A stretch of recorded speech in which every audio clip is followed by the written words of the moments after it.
to lecture number 9 in English Literature of the Renaissance. I am Dr. Fouzi Slisli, and I will be talking to you today about Shakespeare's Macbeth. It's one of the most important tragedies of William Shakespeare, and a work that has attracted tremendous attention over hundreds of years and remains today fresh and interesting to read each time we read it. William Shakespeare, first of all, one of the greatest people ever to write in the English language, remains unequaled today in the way he used the English language in poetry, in drama, in tragedy, and so on. He was born in 1564 and died in 1616. So 1564 to 1616. As you can see, he lived in the second half of the 16th century and died in the second decade of the 17th century. Macbeth is a play that has been classified as a tragedy rather than a history, because there is a fair amount of it that would make it work as a history, because Shakespeare's plays were either tragedies, comedies, or histories. Histories were plays that dealt with historical subjects and topics. Well, Macbeth does deal with a historical subject, a historical topic, but it is a tragedy nonetheless, and it is more famous as a tragedy rather than a history. First of all, let me give you an idea about the plot. King Duncan's general, King Duncan in the play has a general, or rather two generals, Macbeth and Banquo. These are his two generals. They encounter three strange women on a bleak Scottish moorland on their way home from quelling a rebellion. So they were at war, crashing a rebellion, and on the way back they meet these three strange women. The women prophecy, they give the generals a prophecy. They said that Macbeth will be given the title of Thane of Cawdor. Thane of Cawdor. It's a political title.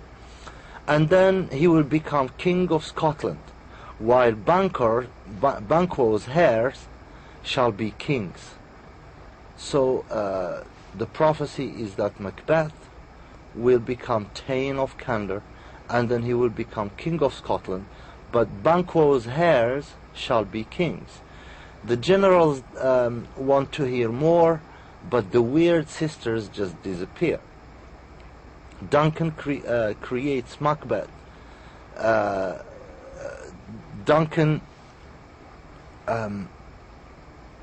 creates Macbeth Thane of Cawdor, right? So basically, Duncan the king creates a title for Macbeth, a Thane of Cawdor, right?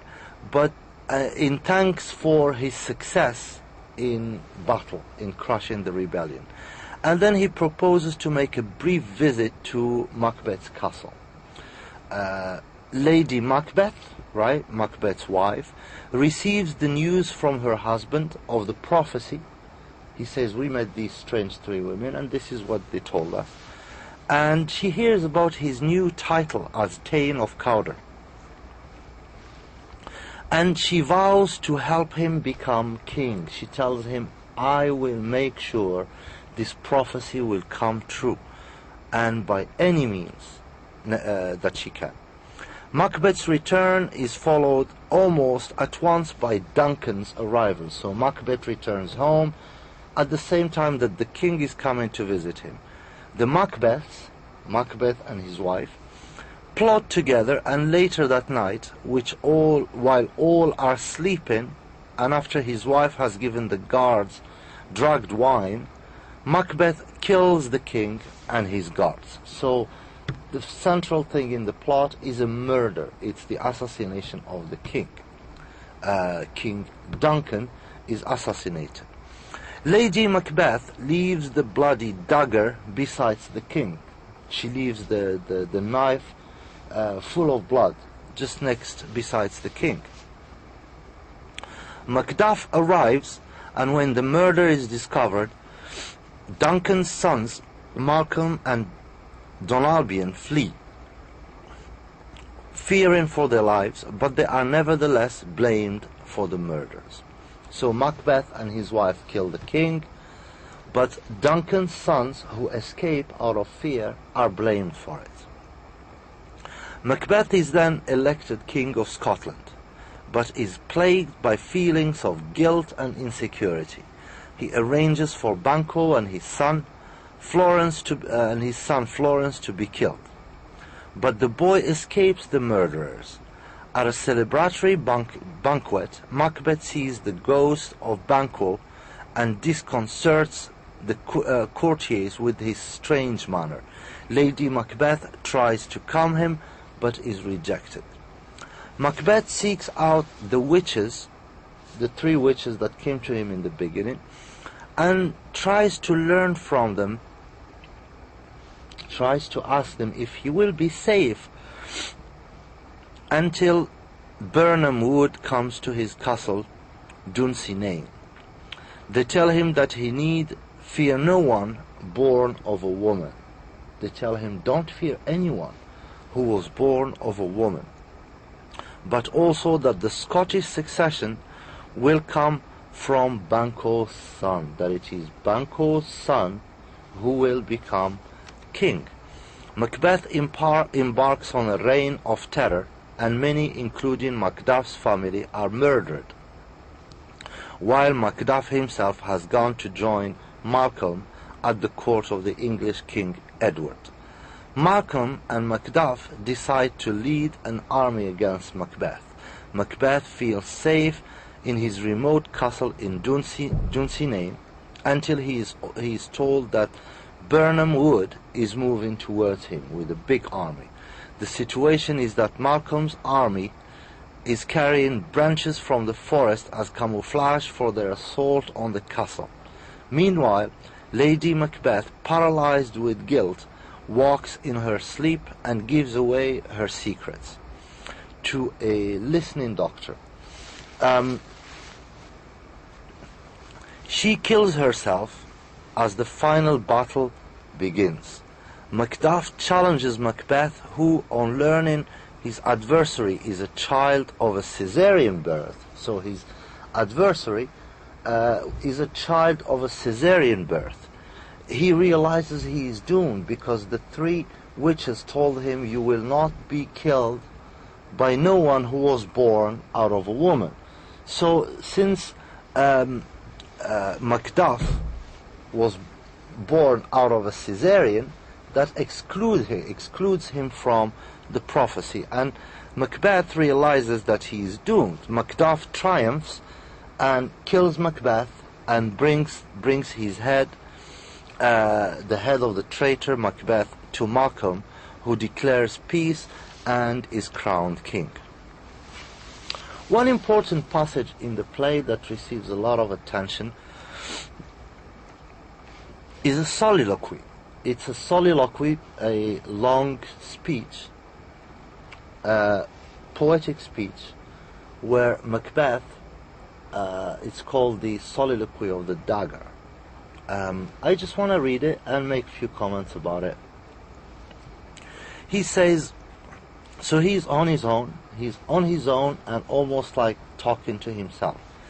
He says, is this a dagger which I see before me, the handle towards my hand? Come, let me clutch thee. I have thee not, and yet I see thee still. As you can notice, he's talking, he thinks he sees a dagger, a knife, and he thinks that he sees the handle of the knife pointing towards him rather than the blade. The blade is looking in the other direction, but the handle is looking towards him. And he says, come, let me clutch thee. I have thee not, and yet I see thee still. Art thou not, fatal vision, sensible to feeling as to sight? Art thou but a dagger of the mind, a false creation? Notice the comparison between a real dagger or a dagger of the mind. A dagger of the mind is something he imagines. It's not a real dagger, there is no dagger, he's just imagining it. And in that sense, it's a dagger of the mind. Art thou not fatal vision? It's a fatal, dangerous vision. Sensible to feeling as to sight? Or art thou but a dagger of the mind, a false creation, proceeding from the heat oppressed brain? I see thee yet in form as palpable as this which now I draw.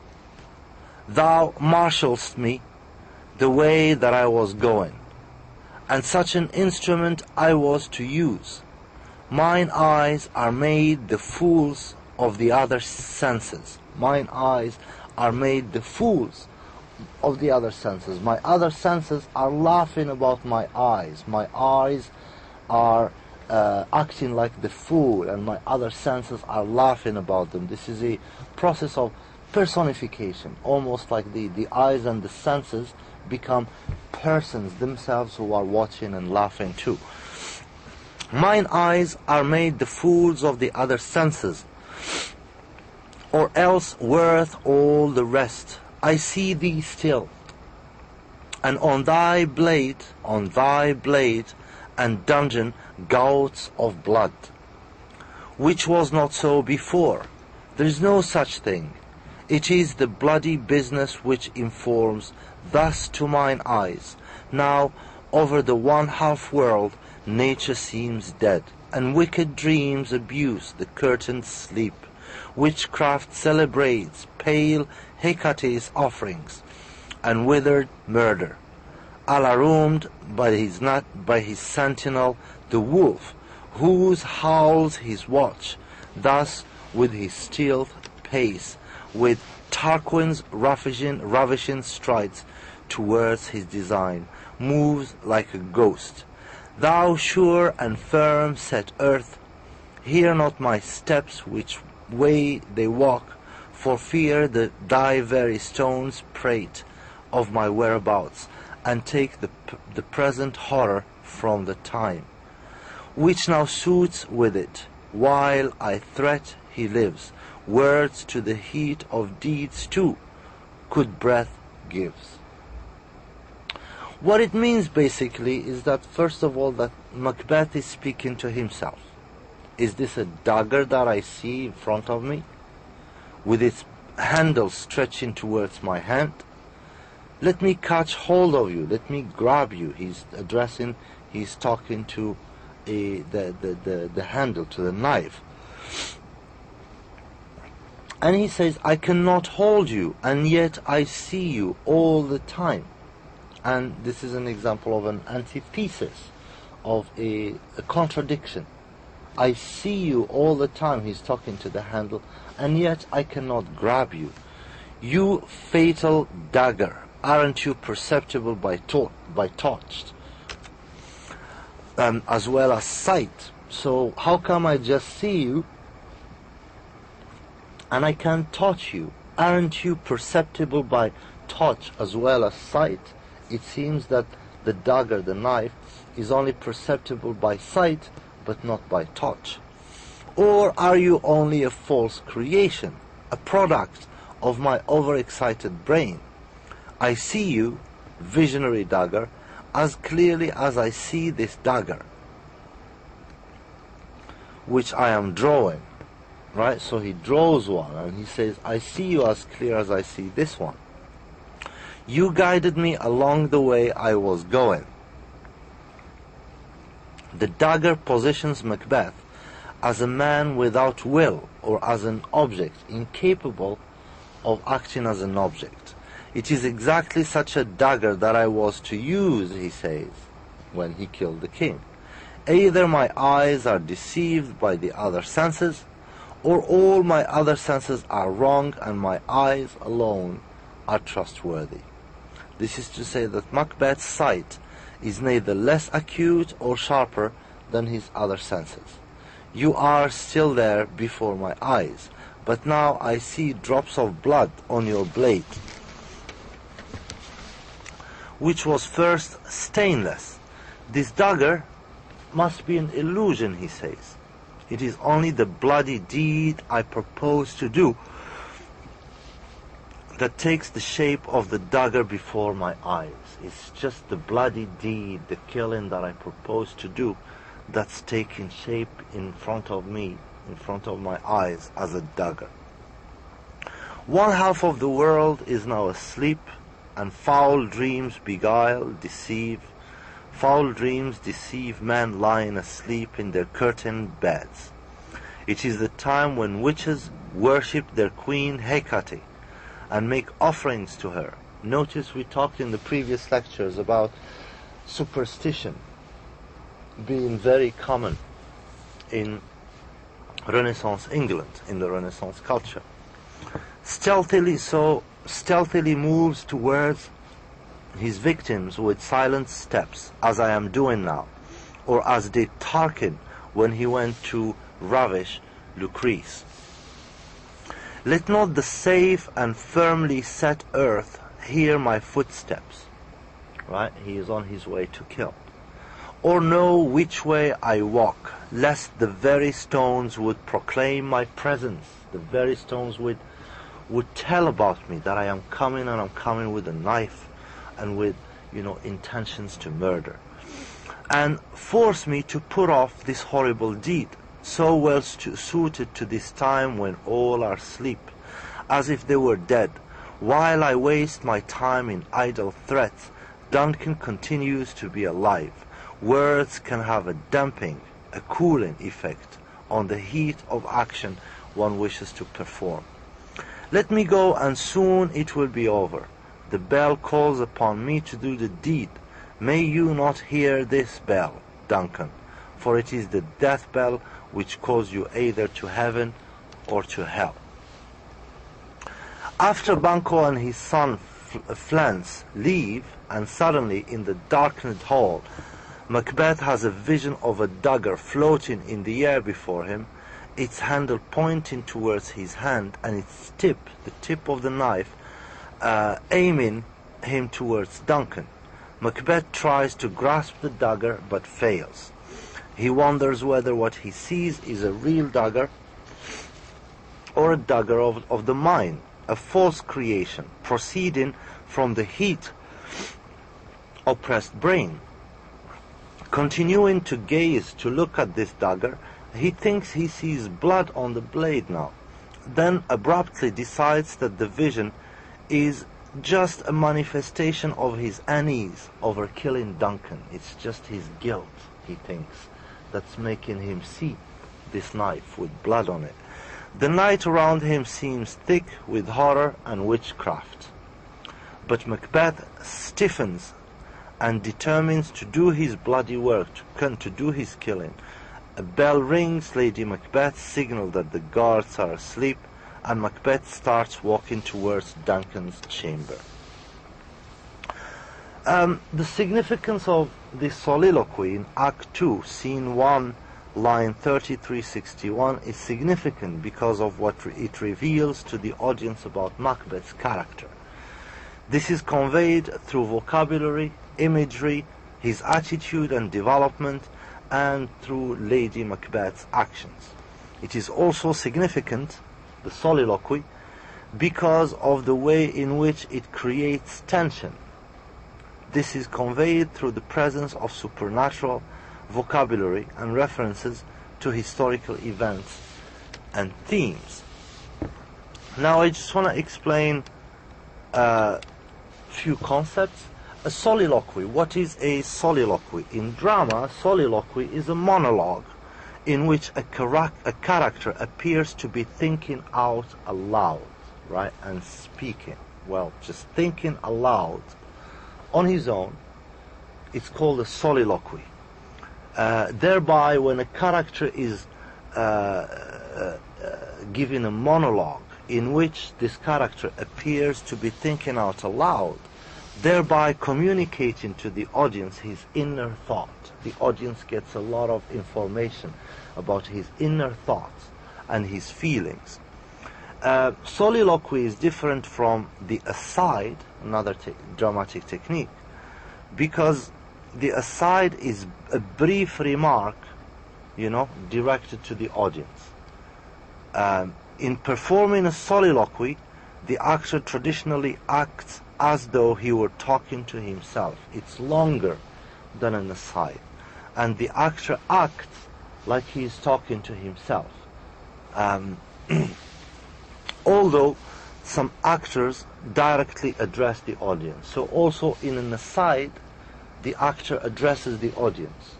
But in a soliloquy, the character doesn't necessarily look at the audience or address the audience. He just talks aloud, as if to show that he is thinking aloud. Although you do find soliloquies sometimes when the character addresses the audience. The soliloquy achieved its greatest effect in Renaissance, in English Renaissance drama. When employed in modern drama, when it's employed today, it is usually as the equivalent of the interior monologue in fiction, especially in the novel, what is called the interior monologue. And that's the equivalent of a satire. An apostrophe, there's also an apostrophe in this soliloquy. It's a statement or a question or a request addressed to an inanimate object, right? When he addresses a request to the knife, he says, "Let me grab you." That's an apostrophe. An apostrophe is a statement, question, or request addressed to an inanimate object or concept or to a non-existent or absent person. All of this is called an apostrophe. Requests for inspiration from the muses in poetry, for example, are examples of apostrophe, as in Mark Antony's address to Caesar's corpse in William Shakespeare's Julius Caesar, when Caesar is murdered, is assassinated, and Antony comes and talks to the body, the corpse of Caesar, and addresses requests to it, to a corpse. This is also an apostrophe. "Oh, pardon me, thou bleeding piece of earth." This is Mark Antony talking to the dead body of Julius Caesar. He says, "Oh, pardon me, thou bleeding piece of earth, that I am meek and gentle with these butchers, the people who killed you. Pardon me, thou bleeding piece of earth, that I am meek and gentle with these butchers. Woe to the hand that shed this costly blood." So Mark Antony is asking pardon from a dead corpse of Julius Caesar, and this also counts as an apostrophe.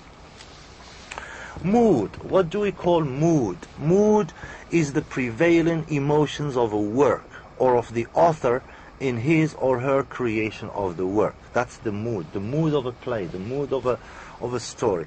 The mood of a work is not always what might be expected based on its subject matter. The mood could be melancholic, sad, confident, pessimistic, or optimistic. The concept of parable. Parable is a story intended to teach a moral lesson. So within the play there would be a story that's being told to give a lesson or to give an example or so on. In the West, the best examples of parables are those of Jesus Christ. Christianity used a lot of parables of Jesus Christ to educate the population and to indoctrinate the population into church ideology. Allusion. What is an allusion? An allusion is a reference within a literary text to some person. Some person is, we say, alluded to.